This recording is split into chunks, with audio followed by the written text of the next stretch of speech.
things that regulates your epigenome is your mind. So your biggest pharmacy in your body is between your ears. It's the most powerful pharmacy in the world. Wow. And you can activate it for good or bad. So when we are having thoughts that are, stressful thoughts, when we're in toxic relationships, when we're worried or anxious, when we aren't in harmony with ourselves, it activates all these really nasty pathways that drive inflammation and harm your mitochondria. And your microbiome is listening in on your thoughts, is eavesdropping. So those bugs don't like it when you are not happy. Really? Yeah.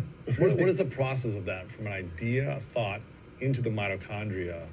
How does that transfer into a healthy information, into a physical manifestation, versus unhealthy information, data, and a thought into physical unhealthy? So what's the biochemistry of it? Well, for example, if you're stressed, you're producing cortisol and adrenaline and all these other hormones and proteins that then will trigger a whole cascade of downstream effects that activate transcription factors, that turn on genes that cause inflammation and all these other problems. So you're basically, creating inflammatory thoughts are creating inflammation in your body, literally.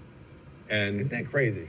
And you have receptors on your, like immune cells, for example, for neurotransmitters. So if you're stressed, your immune system is eavesdropping on your thoughts. Wow. That's why if you're stressed, you are more likely to have an infection or get sick or have other bad health consequences. Why do you think it is that our body is built this way, that a thought can either make us feel and physically transform into joy and health, or feel sick and then become sick? Why do you think our body... Why, from an evolutionary point of view? Why do you think that is? Isn't that crazy? It's a crazy thought, You think right? something, it's not actually... It's in your mind, right? Where it's like...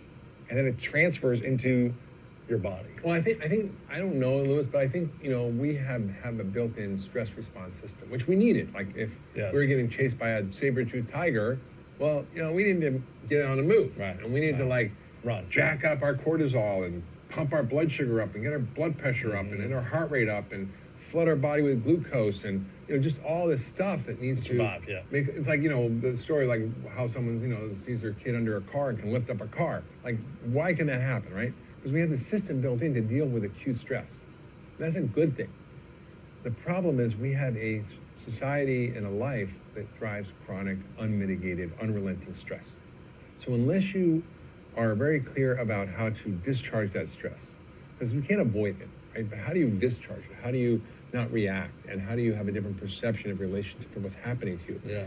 It's all about perception, right? So I always say stress is the perception of a real or imagined threat to your body. So it could be a real threat to your body, like a tiger chasing you, or it could be an imagined threat to your ego, like you think your wife's cheating on you, but she's not. And you get the same physiology.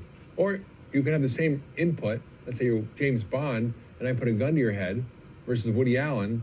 It'll be a very different set of responses, right?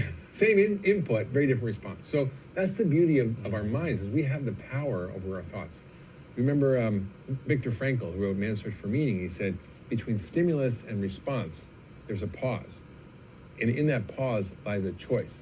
And in that choice lies our freedom. For those of you who don't know about Viktor Frankl, he was in Auschwitz, and he was a psychiatrist in Auschwitz, and he chose not to let even the most horrific thing that's almost ever happened to human beings affect his own well-being and happiness and inner life. Yeah. That just blows my mind, right? It's unbelievable.